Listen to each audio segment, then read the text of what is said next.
Nós temos que ter juízo, irmãos, e ser o povo obediente. Amém? Deus promete a salvação dos céus para nós, mas se nós não obedecermos, o céu estará muito distante de nós. Temos que aprender a ser um povo obediente, um povo ordeiro, um povo que teme o Senhor, um povo que entende, compreende e obedece.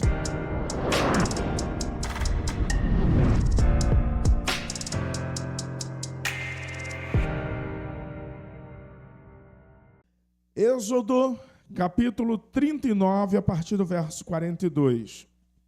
Diz assim as Escrituras Sagradas: os israelitas fizeram todo o trabalho conforme o Senhor tinha ordenado a Moisés. Moisés inspecionou a obra e viu que tinham feito tudo como o Senhor tinha ordenado. Então Moisés os abençoou. Amém? O tema desta mensagem é a obediência que agrada a Deus. Eu quero chamar a atenção dos irmãos, porque eles estavam fazendo o tabernáculo, e o tabernáculo, ele tinha algumas especificações que Deus deu e que não podia ser diferente. Existem coisas que nós iremos fazer para o Senhor e teremos a liberdade de iniciar por um lado ou pelo outro.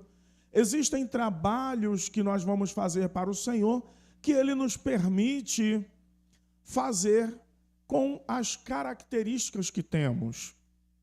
Porém, existem trabalhos que Deus ele vai especificar e tem que ser daquele jeito que Deus indicou. O tabernáculo ele tinha uma importância, uma relevância muito grande, porque era no tabernáculo que iria se invocar a presença de Deus, e o próprio tabernáculo, ele se enchia da glória de Deus. Deus deu algumas especificações que não podia ser diferente. Alguns instrumentos seriam folheados ou banhados no ouro, outros tinham que ter a madeira de acácia. Era tudo muito detalhado. Preste atenção, os irmãos, que havia uma necessidade de obediência para que a presença de Deus ela fluísse dentro do tabernáculo. O tabernáculo ele foi feito para a habitação de Deus no mundo antigo. Os sacerdotes eles tinham todo um trabalho. O que lemos no livro do Êxodo, que até as pessoas que iriam trabalhar na confecção do tabernáculo foram pessoas específicas e que Deus os encheu do Espírito dele. A Bíblia diz que Deus deu sabedoria àqueles homens e o encheu do Espírito para que eles fizessem a obra. A gente aprende algumas coisas. A obra de Deus precisa ser feita em obediência. E apenas em obediência, o coração de Deus ficará alegre com aquilo que estamos fazendo. Se você fizer algo muito bom, mas dentro das suas características, algo que Deus quer que seja feito em obediência, no padrão dele, você faz no seu padrão, primeiro que isso não vai ser aceito, Deus não vai receber. Segundo que isso não vai trazer a glória de Deus. Eu quero lembrar você quando o Abel e o Caim vêm trazer a oferta. Para entregar a oferta, irmãos, existe um padrão que Deus estipulou. Não é do nosso jeito, não é da nossa maneira. A Bíblia chega a dizer que se você tiver algo contra o teu irmão, antes de entregar a tua oferta, o que é que você tem que fazer? Ir, deixar a sua oferta no altar, vai se consertar com o seu irmão, para depois entregar a sua oferta. Veja que Deus tem um padrão, Deus tem um modelo, Deus tem um jeito para que ele receba. Não é do nosso jeito. Segundo aprendizado, Fran, que eu tenho no texto bíblico, as coisas não são como eu quero. A obra de Deus não é do meu jeito, não é da minha maneira, é do jeito que Deus quer que seja feito. Se Deus diz que é daquele jeito, por que algumas pessoas querem fazer do seu jeito? Porque elas estão habituadas com a desobediência. A bênção de Deus não vem quando estamos em desobediência. A obediência que agrada o coração de Deus é aquela que segue o modelo e o padrão de Deus para a nossa vida. Eu tenho outro texto para compartilhar com os irmãos. Depois de nós analisarmos que as cortinas, os utensílios do tabernáculo, toda a liturgia, ao modo como eles fizeram o Santo dos Santos, precisava ser do jeito de Deus. Porque o tabernáculo, quando estivesse pronto, iria receber a Arca da Aliança, que representava o próprio Deus no meio do povo. Você sabia que para Deus se revelar no meio do seu povo, dentro da congregação ou dentro mesmo de uma casa, essa casa ou esta congregação precisa estar em obediência à palavra de Deus. É por isso que ele deu algumas ordens. Ele disse: quando vocês se reunirem, é só se reunir? Não. Quando se reunirem em meu nome, eu estarei presente no meio de vós. Preste atenção, que se eu me reunir com alguém, sem que seja em o nome do Senhor, ele não se faz presente. Eu já participei de muitas reuniões. Reuniões de sindicato, reuniões de condomínio. E em alguns lugares nós não sentimos a presença de Deus ali. Mas curioso, que todas as vezes que nós nos reunimos em o nome do Senhor, eu senti a presença de Deus naquele lugar. Uma ocasião, um amigo, policial ferroviário federal, ele reuniu os demais policiais ferroviários federais que estavam com o objetivo de retornar ao trabalho, porque quando veio a Constituição de 88, eles ficaram de fora. A Polícia Rodoviária Federal foi recepcionada, a Polícia Federal foi recepcionada, mas a Ferroviária Federal não foi recepcionada. E eles incorporaram apenas alguns funcionários. Eles fizeram reunião com senadores e não conseguiram reintegrar o cargo. Fizeram reunião com deputados federais, não conseguiram. À época, teve reunião com o presidente da República e não conseguiu reintegrar o cargo. Então, eles chamaram um grupo de irmãos e eu fiquei com o encargo de pregar no encontro dos policiais ferroviários federais. Mas agora, no último encontro, eles estavam reunindo, mas para invocar o nome do Senhor. E curioso, que quando nós chegamos no local da reunião, em um clube que eles alugaram, estavam vários policiais ali, mas todos eles sabiam que nós estávamos reunidos para orar. Irmãos, a presença de Deus foi evidente naquele lugar. Muitos deles começaram a chorar no momento que eu comecei a ministrar. O ambiente era solene. Veja que quando nós obedecemos, quando nós vamos nos reunir em o nome de Jesus, Ele se faz presente. Eu queria pedir que você sacasse o seu dedo de profeta, apontasse para o seu irmão e fale com ele. Quando você se reunir com alguém, reúna em o nome de Jesus, Ele vai se fazer presente. Creia nisso. E escute os irmãos. E depois daquela reunião, eu fiquei com o encargo de pregar. Eu me lembro que eles foram chamados e quase todos foram reintegrados. e receberam indenização por todo o tempo, desde 1988 até o tempo daquelas reuniões. Eles foram ressarcidos financeiramente. Eu me lembro que alguns deles mudaram de vida. Faz uma total diferença quando você obedece para invocar o nome do Senhor, irmão. Quando você obedece a Deus, segue o padrão e o modelo de Deus, as coisas acontecem.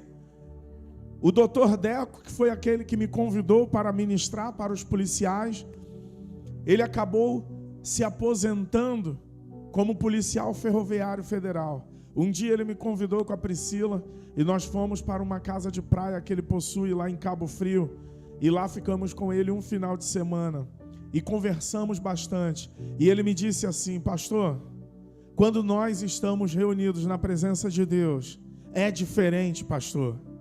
Quando nós estamos com Deus do nosso lado, as coisas acontecem. É diferente quando fazemos na força do homem. E a Bíblia diz assim: uns vão em seu próprio braço, vai na sua própria força, outro na força dos seus cavalos, mas nós iremos em o nome do Senhor que fez os céus e a terra. Aleluia! Nós não pelejaremos em nosso nome próprio, mas pelejaremos em o nome do Senhor. Irmãos, quando nós obedecemos às Escrituras Sagradas, nós temos absoluta certeza de que Deus estará conosco em todo e qualquer momento. Então, eles estavam com a missão de construir o tabernáculo. O Moisés recebeu a instrução da parte de Deus. Chamou aqueles que estavam com o encargo de trabalhar e passou a visão para eles. E eles fizeram, a Bíblia diz que fizeram de acordo com o que Deus requereu deles. O verso 42, os israelitas fizeram todo o trabalho conforme o Senhor tinha ordenado. Deus não deu uma ideia, Deus não deu uma sugestão, Deus ordenou a Moisés. E no verso 43 diz: Moisés inspecionou a obra. É fundamental que os irmãos tenham esse sentimento de inspecionar a obra. Para quem é pai e mãe, Deus deu filhos, e cabe a você inspecionar a obra daquilo que Deus pôs em suas mãos. É você que verifica o crescimento do seu filho, se ele está crescendo, aprendendo da lei do Senhor, no temor do Senhor. A Bíblia diz que você deve pegar o seu filho e inculcar a palavra de Deus para ele. Sabe para quê, irmãos? Para que quando ele cresça, ele não se afaste dos caminhos do Senhor. Hoje eu vinha para cá e vinham conversando com os irmãos dentro do carro, e eu estava dizendo assim: é muito triste quando nós vemos um pai e uma mãe que relaxa na criação do seu filho.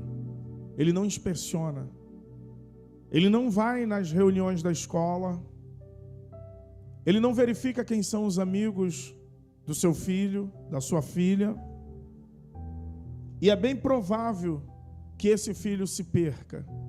E quando ele se perder, o pai e a mãe vai querer achar um monte de culpados.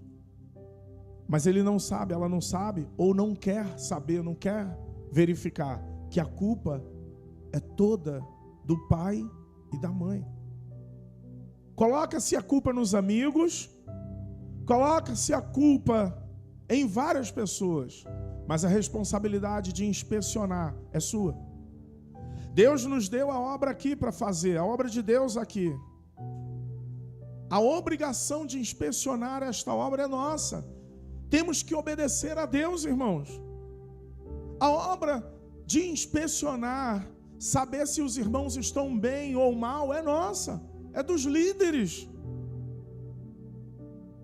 Existem irmãos que quando nós conversamos com eles: irmão, como que você está? Às vezes está tudo mal, mas o irmão diz assim: não, pastor, eu estou bem. Tem certeza, irmão?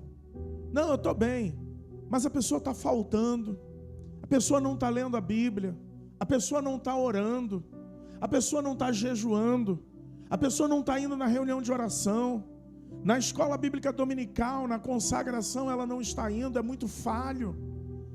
Mas ela insiste em dizer, não, está tudo bem. É bom quando os irmãos são honestos. E aí, meu irmão, está tudo bem? Pô, pastor, está mal, a coisa está degringolando. Você pelo menos tem motivo de oração. Quando você vai à presença de Deus inspecionar a obra, você vai lá, Deus, toma a vida do meu irmão em tuas mãos. Ele disse que as coisas não estão bem, Senhor. Sua vida financeira está em frangalhos, está devendo um monte de gente. Talvez, Senhor, essa pessoa já tenha até pego dinheiro com a agiota e precisa da tua misericórdia. Senhor, meu irmão falou que não está bem o seu casamento, tem algo que está ruim, precisa se ajustar. Senhor, olha aí, meu irmão, a minha irmã está caindo nos vícios novamente, lá de onde saiu. A sinceridade, a verdade, permite com que aqueles que são responsáveis consigam inspecionar melhor a obra. Moisés foi chamado para inspecionar, e ele só deu a bênção depois de ter inspecionado e visto que fizeram direitinho. Tem irmãos que estão passando por uma fase terrível, e quando nós inspecionamos e vemos que a coisa não está bem, a gente orienta. Meu irmão, eu acho que isso aqui não está legal, você poderia fazer dessa maneira, é melhor, é mais seguro, mas a pessoa insiste em fazer do seu jeito. E aí, lá na frente, ela percebe que deu tudo errado pelo simples motivo dela não conseguir, ou não entender, ou não querer obedecer. E a Bíblia já diz, obedecer é melhor do que sacrificar. Amém. Isso. A obediência atrai a bênção de Deus. Você pode repetir isso comigo? A obediência atrai a bênção de Deus. Você quer ser abençoado? Seja obediente. Só ouvi um aleluia. Eu vou dar mais uma chance, Elias. Vou dar mais uma chance.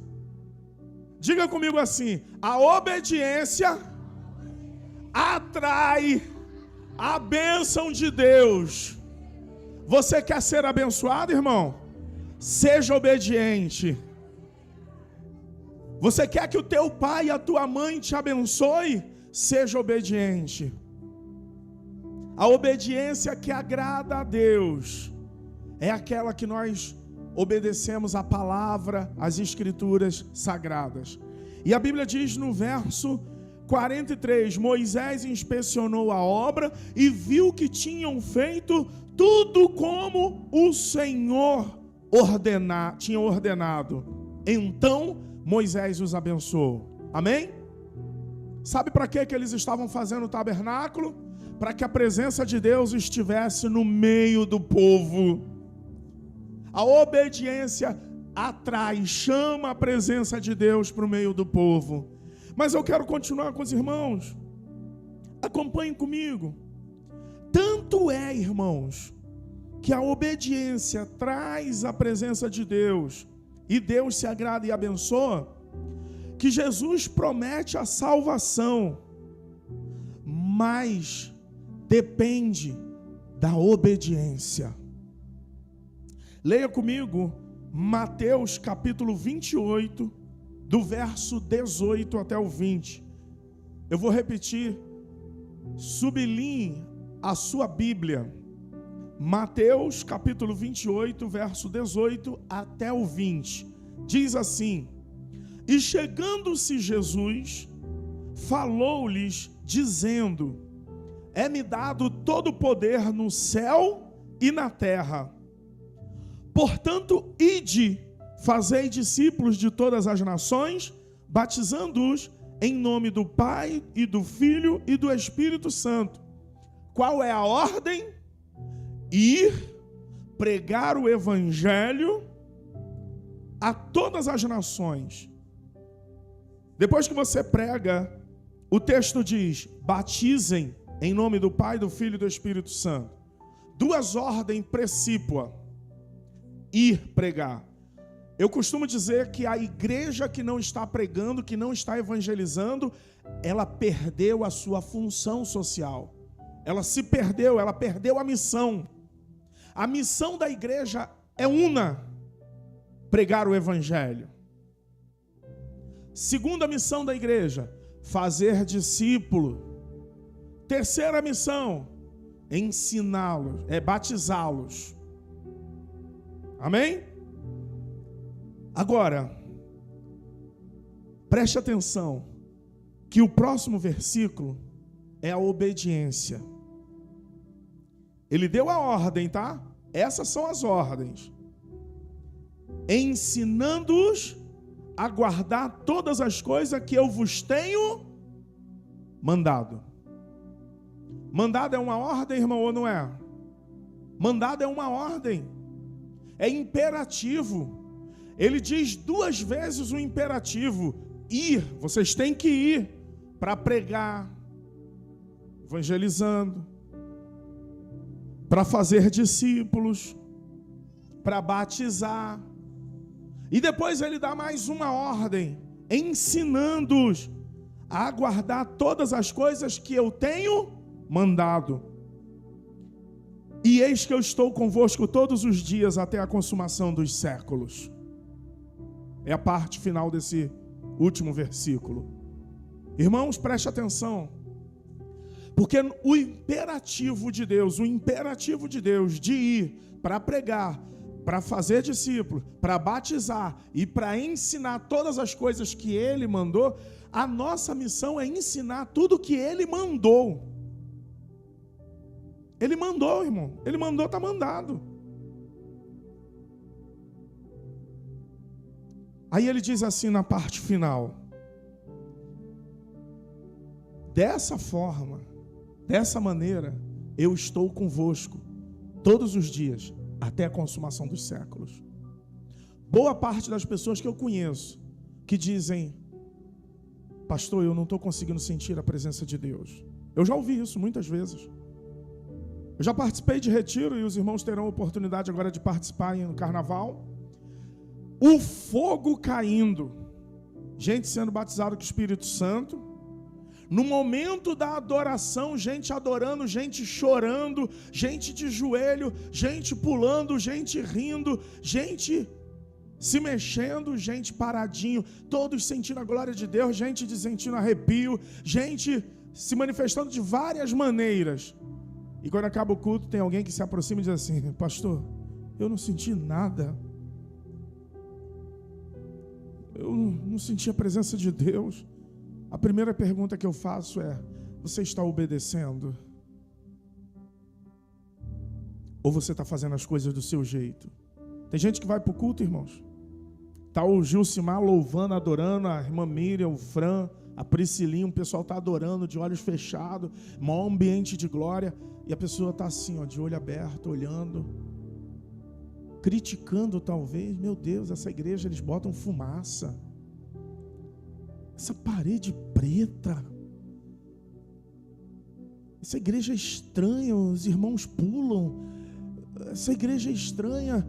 A pessoa fica em pé observando, criticando, um espírito crítico, e ela não consegue sentir absolutamente nada. Vai para um retiro espiritual, um lugar maravilhoso daquele, contato com a natureza, contato com Deus, Deus usando os irmãos, Deus usando a palavra, mensagens poderosas em Cristo, ambiente de glória, louvor e adoração, comendo solto, e a pessoa diz: eu não estou sentindo absolutamente nada. Primeira pergunta que eu faço é: meu irmão, você tem obedecido a Cristo? Normalmente essas pessoas, elas não obedecem e vão de qualquer forma, de qualquer maneira, e chegando lá, não conseguem sentir a presença de Deus. Elas não conseguem receber.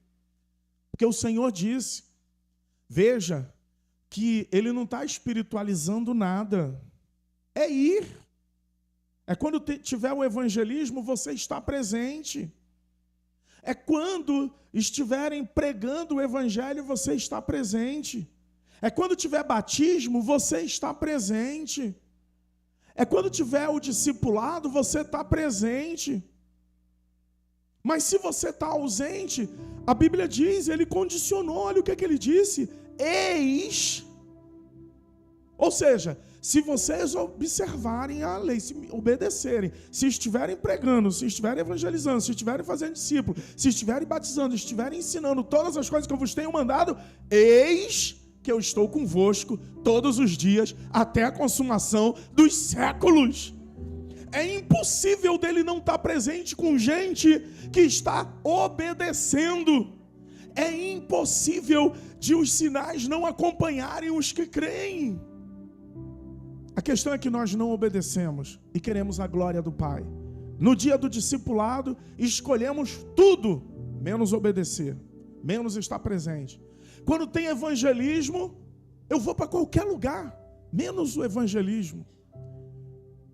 Quando tem o batismo, que é um momento, um ápice do novo nascimento, eu vou contar para vocês, eu vi a Priscilinha grávida, e durante a gravidez nós sofremos muito, as pernas incharam, muitas vezes eu levei ela para o médico, fizemos a ultra do bebê, ouvi o coraçãozinho, gente, eu não aguento, eu choro, Aninha, eu choro quando eu ouvia o coraçãozinho, tum, tum, tum, tum, tum, tum. É forte a batida. As mulheres que já ficaram grávidas, sabe? Eu perguntava, tu tá ouvindo, Priscila? Ela, eu só ouço pelo equipamento, pum, pum, pum, pum, pum, pum, pum, o coração, e aí mexe, e o bebezinho mexe, o Davizinho botava o dedo na boca, o Caleb também, nós vemos ele se mexendo, o pé. Tem uma curiosidade que o médico mexia, falava aqui, papai, o sexo é menino, eu não conseguia ver nada, mas eu, oh, glória, amém, só via aquele coisa se mexendo, aquela coisinha se mexendo, o pezinho eu vi uma vez, a canela, eu sabia que ali tinha um bebê, mas eu não via direito, eu não conseguia tocar nele, mas o ápice é o nascimento.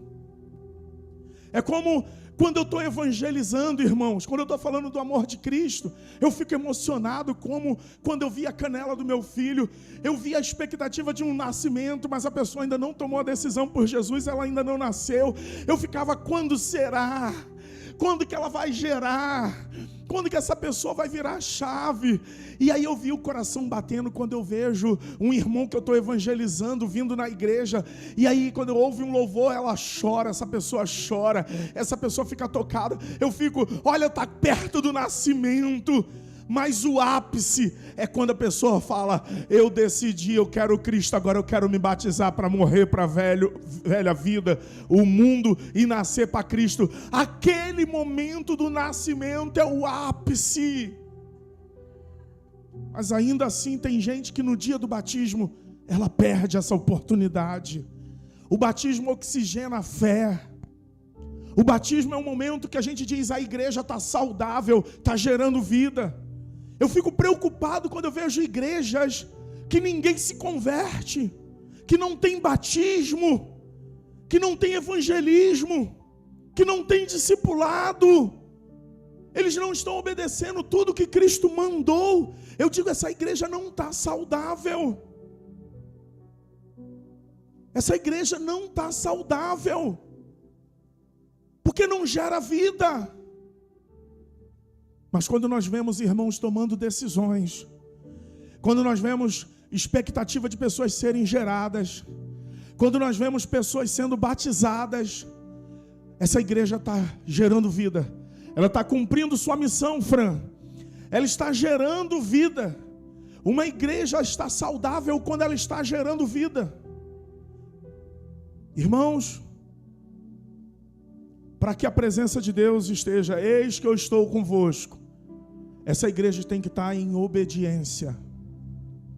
Para que você veja um irmão produzindo frutos espirituais, primeiro ele tem que obedecer. E eu quero te chamar a atenção novamente. Ir e pregar o evangelho são todos imperativos de gente que está entendendo o chamado da parte de Deus. São imperativos. Porque para eu ensinar todas as coisas, eu tenho que ter aprendido. Para eu aprender, eu tenho que ler as Escrituras. E se não tiver ninguém supervisionando, os irmãos irão ler? Tem um Romãozinho lá em Portugal. Ele falava assim para mim: Marcos Paulo, se o pastor sentar, as ovelhas deitam. Se o pastor ficar de pé, as ovelhas sentam. Se o pastor sentar, as ovelhas deitam. O que ele quis dizer? Se o pastor ficar devagarzinho, as ovelhas vão ficar mais ainda. É por isso, irmãos, que nós temos que nos unir cada vez mais. Os irmãos que me animam. E aí eu vou ter condições de animar os irmãos.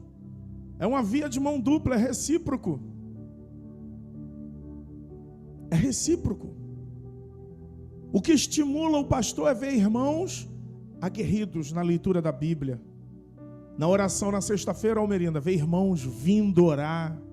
Isso anima o pastor. Quer desanimar o pastor? É você estar ausente. É você não estar sentindo a presença de Deus. Quer desanimar o pastor? É você estar sem vontade, sem sede. É diferente de você estar passando um tempo de luta, tá, irmãos? Que isso é normal. A gente ouviu a mensagem domingo, na quarta, acho que retrasada ou passada, não sei, o Nilo estava pregando, e ele disse, olha o que foi passada, né? Olha o que Jeremias disse. Jeremias desejou se esconder e talvez morrer. Olha o que Jó passou. Desejou se esconder e morrer. Tempo difícil, nós vimos Elias se escondendo. Nós vimos Moisés. Não, mandou. É normal passar por lutas. O que não é normal? É estar numa estagnação total, contínua, duradoura. Essa luta nunca passa. Irmão, paz do Senhor, paz do Senhor. E aí, tá tudo bem, irmão? Ah, tá tudo bem não, pastor. Amém, é normal. Passa um mês. Paz do Senhor, meu irmão, glória a Deus. Aleluia, pastor, paz. E aí, tá tudo bem? Não, pastor, não tá tudo bem não. Irmão, tem alguma coisa errada. Dos dois, um. Ou você não está em obediência e Deus não está presente naquilo que você, nos teus caminhos, onde você anda, o que você tem feito. Dos dois, um. Ou o teu coração está se afastando de Deus. Cuidado, fique atento. Porque a presença de Deus depende de obediência. Escute o que eu estou te falando, isso é sério. A presença de Deus para fluir na tua vida depende de obediência. Se não tiver obediência, em algum momento você vai ter as circunstâncias da desobediência. Agora, eu quero pedir a tua gentileza para a gente fazer a última leitura. Eu quero ler com você as bênçãos decorrentes da obediência. Eu posso te afirmar que todo tipo de problema que nós enfrentamos é por causa da desobediência. Em algum lugar você desobedeceu. Em algum ponto você ignorou o que não era para ser ignorado. Porque a Bíblia diz, abre por gentileza Deuteronômio capítulo 28. Vamos ler, fazer uma leitura rápida, mas extensa, mas importante também. Porque Deus deu a terra prometida aos filhos de Israel. Só que a bênção depende da obediência. Escute, que coisa, hein? Deus cumpre a promessa e dá a terra prometida, Gilcimar. Mas a bênção de viver nesta terra prometida depende de quê? De obediência. Deuteronômio, capítulo 28, a partir do verso 1. Leia comigo, eu vou fazer essa leitura bem rapidona, tá? E você leia comigo, vamos lá. Verso 1.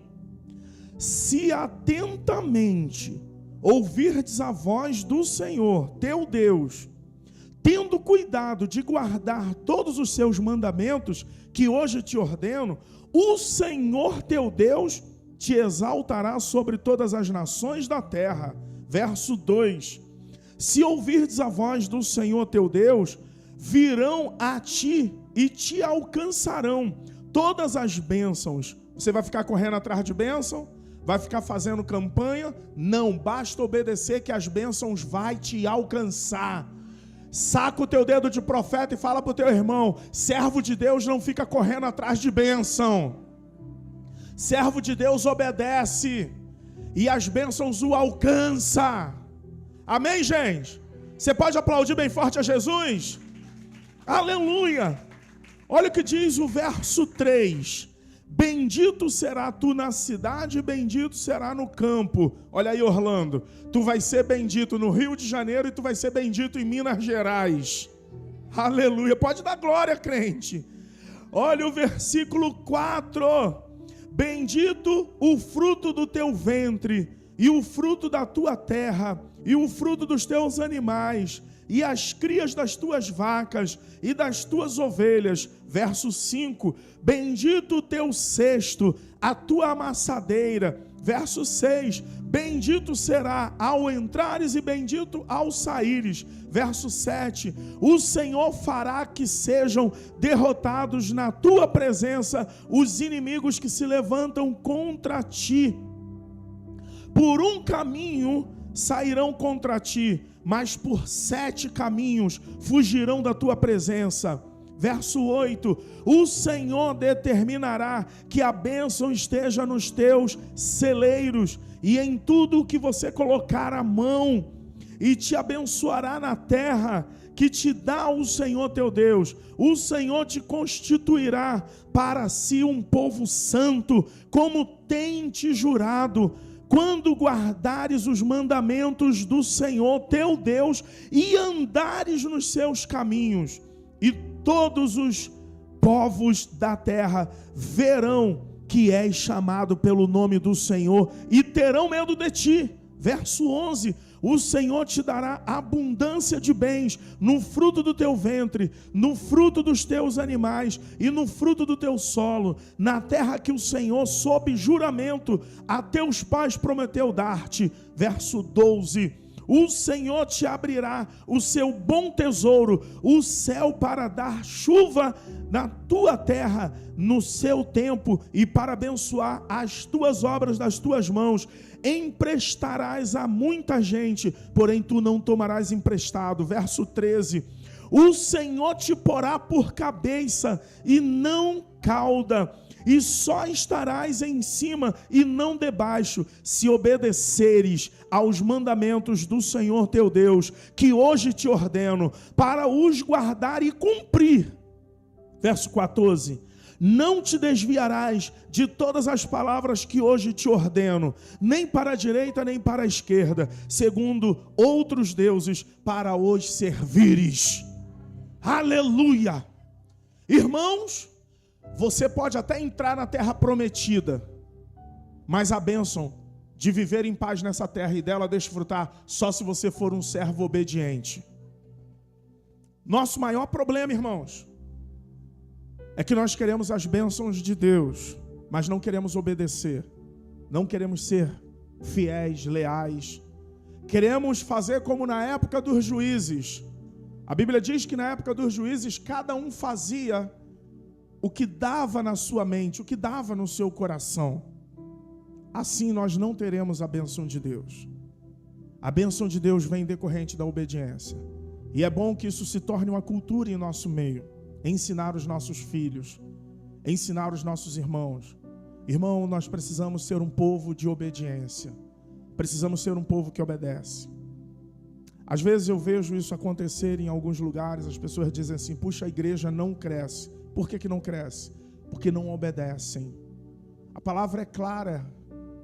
Aqui é uma regra única para a igreja de Cristo na terra: ir, pregar, fazer discípulo, batizar em nome do Pai, do Filho e do Espírito Santo e ensinar todas as coisas que o Senhor mandou. Ele não pediu, Ele mandou. Já diz o ditado: manda quem pode, obedece quem tem juízo. Nós temos que ter juízo, irmãos, e ser o povo obediente. Amém? Deus promete a salvação dos céus para nós, mas se nós não obedecermos, o céu estará muito distante de nós. Temos que aprender a ser um povo obediente, um povo ordeiro, um povo que teme o Senhor, um povo que entende, compreende e obedece. Viu o que nós lemos aqui agora? Para que você precisa conhecer os mandamentos de Deus? Só para dizer eu conheço a Bíblia? Para que nós dizemos, eu li a Bíblia toda esse ano? Lembrei de um irmão que a gente discipulava ele, e aí uma vez eu e CH indagamos ele, falou, meu irmão, você parou de ler a Bíblia? Ele falou, poxa, eu parei agora. Eu falei, parou por quê? Ele disse, já tem tantos anos que eu leio, agora eu preciso cumprir, preciso obedecer. Eu agora quero obedecer. Eu ainda acho que ele está errado, porque ele tem que fazer uma coisa sem esquecer a outra. Ele tem que continuar lendo, mas obedecer. Porque a Bíblia diz que a fé sem obras é morta. Então você tem que ler e obedecer. Ler para obedecer. Ler para cumprir. Conhecer para obedecer. Amém? Não dá para obedecer aquilo que nós não lemos e aquilo que não cremos. Mas quando nós lemos e cremos, nós obedecemos. Palavra de Deus hoje. O tema é a obediência que agrada a Deus. Amém? Você pode aplaudir o Senhor bem forte? Aleluia. Aleluia.